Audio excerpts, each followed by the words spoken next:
और इस तोता ने क्या किया, इस तोता ने बड़े भाव से बड़े प्रेम से, ये जब तोता माँ के गर्भ में रहता है, एक बात बोलू, सबसे बड़ा नर्क पता है कहाँ है? माता के गर्भ के अंदर होता है। अगर माता जरा सा चटपटा भोजन या तीखा भोजन कर लेती है और जब जीव माँ के गर्भ में रहता है तो बड़ा बड़ा कष्ट होता है, बड़ा बड़ा दुख मिलता है जब जीव माँ के गर्भ में रहता है। जीव बड़ा बड़ा भजन करता है, हे गोपाल, हे गोविंद, हे माधव, आप मुझे इस नरक से बाहर निकालो। ये नरक मुझे अनंत प्रकार का दुख दे रहा है, अनंत प्रकार का कष्ट दे रहा है। हे कान्हा, हे गोविंद, आप मुझे ना इस नरक से बाहर निकालो। मगर ये पंछी ऐसा था माँ के घर में, 1 वर्ष हो गई, 2 वर्ष हो गई, 4 वर्ष हो गई, 8 वर्ष हो गई, 10 वर्ष हो गई, 12 वर्ष हो जाते, मगर भगवान से एक ही प्रार्थना करता है, हे गोपाल, हे गोविंद, हे माधव, मुझे इस नरक से बाहर मत निकाल। भगवान ने दर्शन दिया, चतुर्भुज रूपधारी भगवान पीले कपड़ों में पहुंच जाते, बड़ी सुंदर स्तुति करी, बड़ी सुंदर स्तुति करी कि सशंख चक्रम सकिरीट कुंडलम सपीत वस्त्रम सरसीरोहेक्षण संगार वृक्ष स्थल कौस्त वक्ष्यामि नमामि विष्णु शिरसा चतुर्भुजम। जिस भगवान के हाथ में शंख चक्र पद्म गदा लगे वो कितना सुंदर लग रहा है। जिस विष्णु भगवान के गले में वैजंती माला डली है, इतना सुंदर लग रहा है मेरा नारायण। बड़े बड़े भगवान के घुंघराले घुंघराले बाल हैं, चेहरे पर इतना तेज है, सूर्य के समान उनका ललाट है, उनका जो चेहरा है वो खिलने लग रहा है। नमामि विष्णु शिरसा चतुर्भुजम, ऐसे विष्णु भगवान को मैं बार बार नमन करता हूँ, ऐसे परमात्मा को मैं प्रणाम करता हूँ। भगवान कहने लगे, हे भक्तों, आप इस नरक से बाहर क्यों नहीं जाते? कहने लगा, महाराज, आपकी माया मुझे पकड़ लेगी, मैं नहीं जाना चाहता। भगवान ने वचन दिया, हमारी माया आपको बिल्कुल नहीं पकड़ेगी, आप जाओ ना।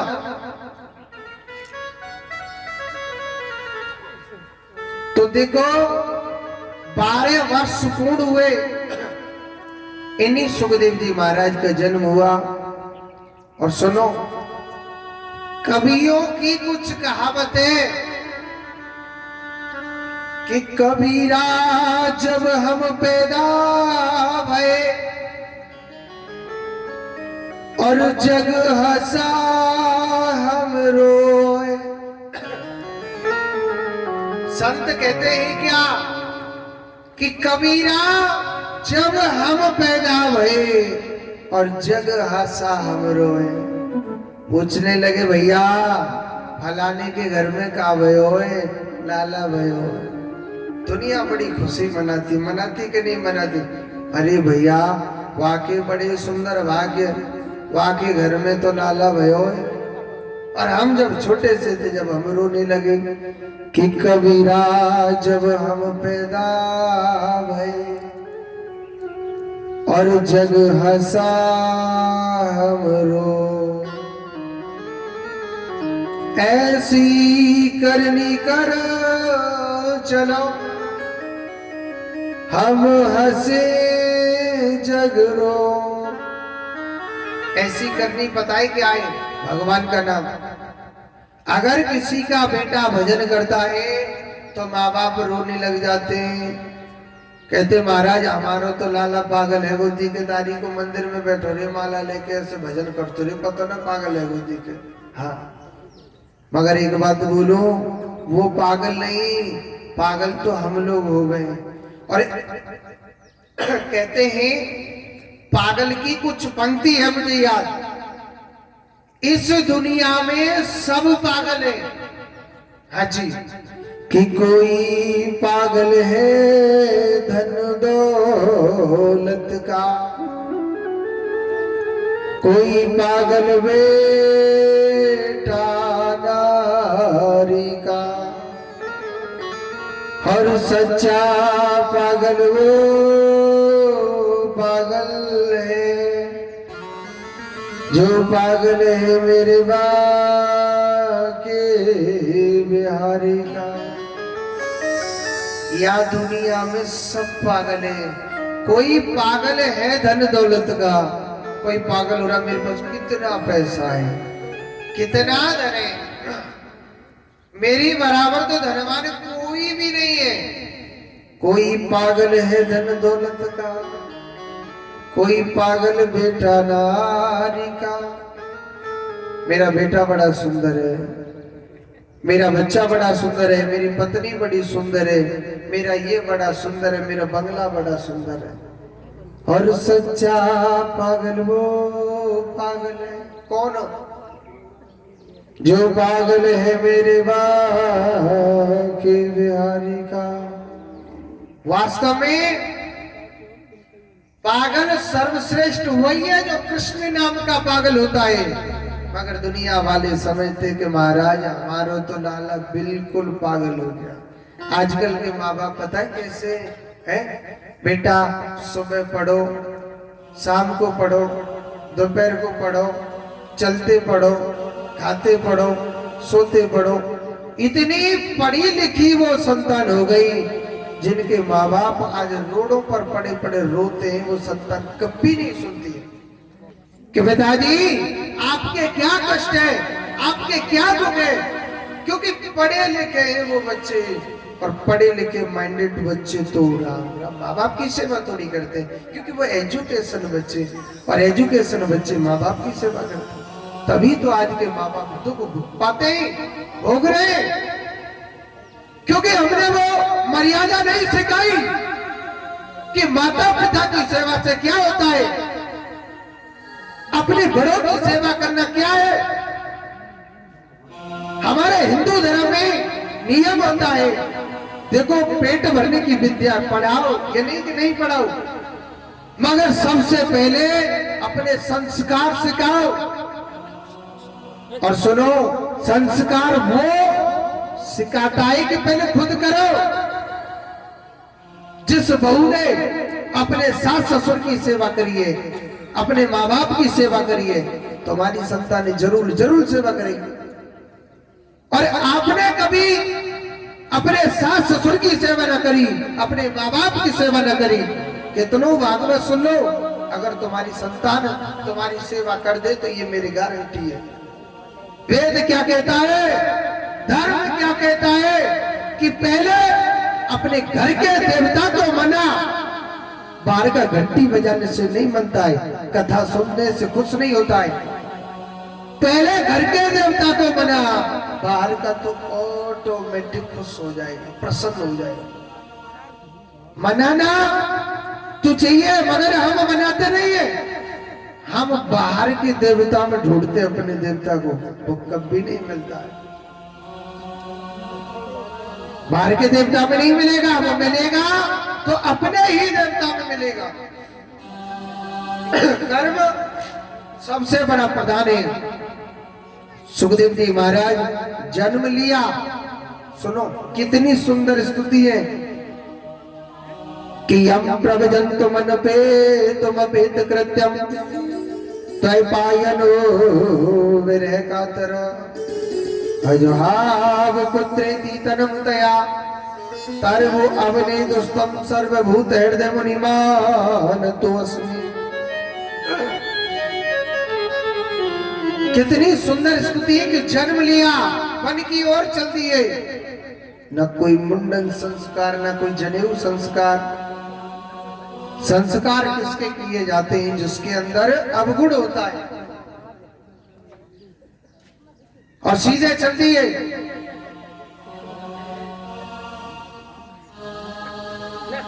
और इनके यही सुखदेव जी महाराज सोनकादि 88,000 ऋषियों के मध्य में बैठे और इनके जो प्रिय श्रोता बनते ये कौन थे? परीक्षित जी महाराज।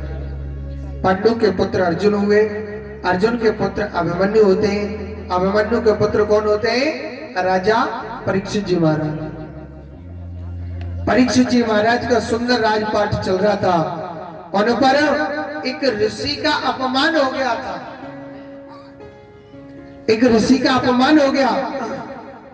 जब एक ऋषि का अपमान हो गया तो उन्होंने गले में सर्प पहना दिया।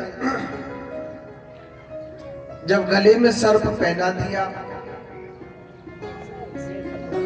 जब गले में सर्प पहनाया था, उनके गले में जब सांप डाला, मरा हुआ मृतक सांप, तो समीक मुनि के पुत्र सृगी मुनि ने श्राप दिया कि जिसने मेरे पिता का अपमान किया है उसकी तक्षक नाग के डस जाने से उसकी मृत्यु हो जाएगी।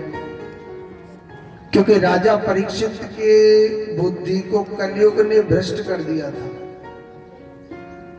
इसी कारण इसकी मुक्ति पाने के लिए परीक्षित जी महाराज के पास में भगवान की कथा सुनने के लिए आया था। एक बार जोर से बोलो। पीछे वाले हो पाप न लगेगा, न बोल लो और धीरे बोलो, न ज्यादा जोड़ते बोलो, जोड़ते बोलो राधे राधे।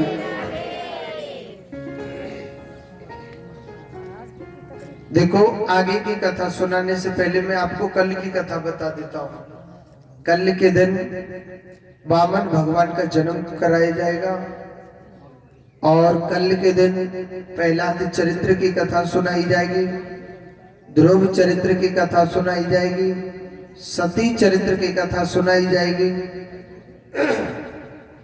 और अजामिल चरित्र की कथा सुनाई जाएगी, गज और गिरा की कथा सुनाई जाएगी, अनन्य कथा सुनाई जाएगी। और कल वामन भगवान के बड़े भाव से बड़े प्रेम से आपको दर्शन भी कराएंगे। ठीक है, जोड़ते बोलो। मैंने भागवत के कुछ नियम बताए थे। कलश वाली माताएं कुछ तो जल्दी में बाज गए थे, भूख लग रही पेट में, चूहा कूद रहे थे और कछू पहले ही 8 बजे रोटी खा के आए। पहला नियम क्या बताया कि जो माता अपने घर से देखो, कलश वाली माताओं को तो ये नियम करना ही है, औरों को भी करना है, करना चाहती है तो कर सकती है। कहते हैं कि ये बहती गंगा है, ये रोज चल के नहीं आती है। इस बहती गंगा में जीव को गोता लगाना चाहिए। कहते हैं कि एक दीपक अपने घर से जो भागवत के सामने जलाते हैं शाम को फिक्स 6:15 बजे। कितने बजे? कितने बजे? 6:15 बजे जो जलाते हैं। आपके घर में किसी भी प्रकार का कलेश हो, किसी भी प्रकार का दुख हो, कहते हैं जो 7 दिन नियम से जो 7 दीपक जलाता है, आपके दुख यहाँ पर जल करके नष्ट हो जाएंगे। मगर 7 दीपक कैसे जलाने? मिट्टी के जो दीपक आते हैं ना, 7 दीपक इकट्ठे ले आओ। एक दीपक मिट्टी का लाए, यहाँ जलाया, यहीं छोड़ जाओ, शाम को फिक्स 6:15 बजे।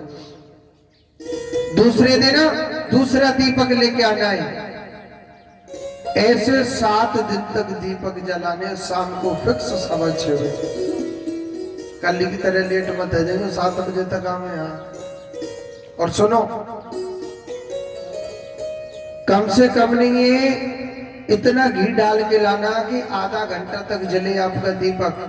कौसू की बत्ती लिया में कह दे कन्हैया जी मेरे छोरा की नौकरी लग जाए 1 लाख रुपए महीने।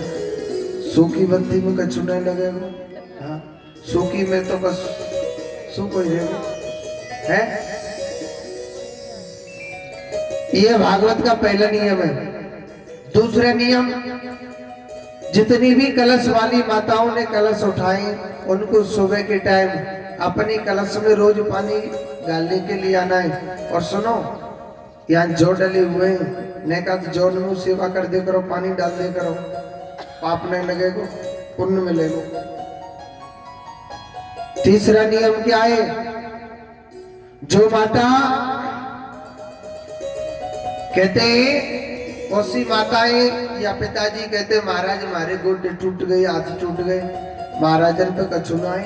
हाँ, सोच रहे हो कि महाराज गोड़े गोड़ा ने जोड़े कछुना, सबसे बड़ो महाराज है ये बैठो कादारी को। हाँ, कन्हैया यानी जो माता 108 परिक्रमा 7 दिन नियम से लगाती है, आपके शरीर में किसी भी प्रकार का रोग हो वह 7 दिन के भीतर भीतर नष्ट हो जाता है। और जिनके कोई बीमारी ना हो वो परिक्रमा लगाए तो क्या फल मिलेगा? उनको जीवन में गहरे से गहरा रोग नहीं सता सकता है। ठीक है। अब उसी बूढ़ी मैया सोच रही महाराज मारे पे तो कौन नहीं लगाई जाएंगे 108 परिक्रमा रोज, तो वो ना 27 परिक्रमा लगा सकती है। कितनी? हाँ, जिनके शरीर में सामर्थ्य ना हो। ऐसा मत करियो जवान मैया भी भगवान से कहने लग जाए हे कन्हैया मैं भी बूढ़े है गए। हाँ, क्योंकि भगवान के आगे झूठ नहीं बोलते ना, तो आप बूढ़े थोड़ी हैं, 108 परिक्रमा लगाने लायक है तो लगा सकते। ठीक है, जोर से बोलो। अच्छा देखो, कहते हैं कि इस बहती गंगा में पुण्य कमाना चाहिए। क्या? एक माता 4 माताओं को कथा सुनाने के लिए लावे, ये सबसे बड़ा धर्म होता है। ये क्या है? 4 कोने अज्ञानी, अज्ञानी को ज्ञान के सागर की ओर लाना, ये सबसे बड़ा धर्म होता है। जोड़ते बोलो। इतने जोड़ते और जोड़ते बोले राधे राधे। तो बड़े भाव से बड़े प्रेम से कलश वाली माताओं को नित्य प्रतिदिन भगवान की कथा सुनिए और इन नियमों को करना है। नहीं करते हैं तो दोष लगता है। ठीक है। इधर को क्या होता है? भगवान की बड़ी सुंदर कथा। एक बार क्या होता है, करदम ऋषि मन में सोचने लगे भाई ये दुनिया वाले कैसे हैं, आते हैं और शादी करते हैं,